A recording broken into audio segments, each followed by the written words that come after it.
Mheshimiwa Mkuu wa Wilaya, nikupongeze wewe pamoja na viongozi wote wa serikali na chama pamoja na wakazi wa Kisarawe kwa kusema sasa nikuhamia wapi? Hostel. Mnatoka ghetto, sio? Mnaachia ghetto. Tunafanya hivyo kwa sababu tunataka hao watoto wasome. Mheshimiwa Rais Dr. Samia Suluhu Hassan ambaye nyinyi ni mama yenu na wengine ni bibi yenu, anataka watoto wasome. Urithi ulio bora kabisa ni elimu, si ndio? Ndio. Lazima msome. Na hakuna anayezaliwa anajua kitu au anayezaliwa hajui. Mtoto wote tunazaliwa wote mfahamu.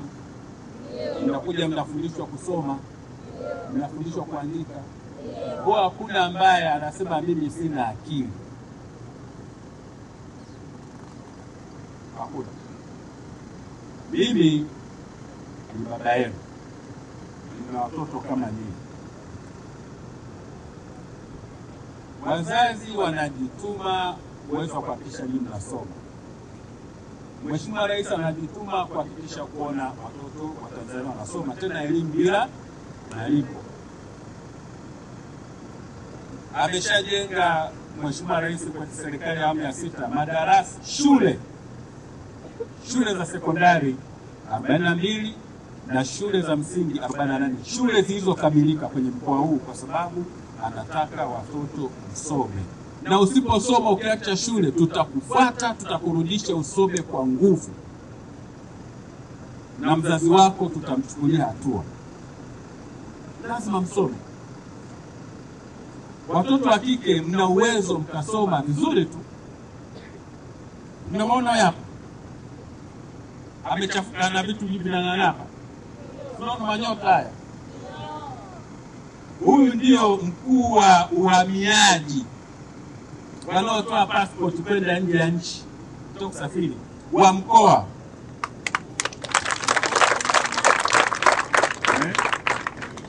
Luoga ni mwanamke, shule imepanda hapa, kwenda shule. Huyu hapa ni kamanda wa zimamoto wa mkoa, tunaona begani. Tena wamesoma mashule madigrii mpaka na masheria wanayo, hata mahakamani wanaenda kwa tusome shule. Kazi yetu tuwatayarishie madarasa, tuwatayarishie mazingira mazuri, na watoto wa kiume na waagiza hawa ni dada zenu, sio vinginevyo. Na ninyi hawa ni nani? Na mambo ya sifuri haiwezekani, hakuna. Wewe unadhani unapata division 0 hapa, unapata max ngapi? Utafanana na hawa hapa?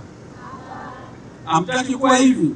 Nataka. Rais wa nchi yetu ni mwanamke. Sasa nyinyi bwana, kwa nini mnataka kumwangusha? Kwa nini nataka kuanzia sasa kazi yenu msome.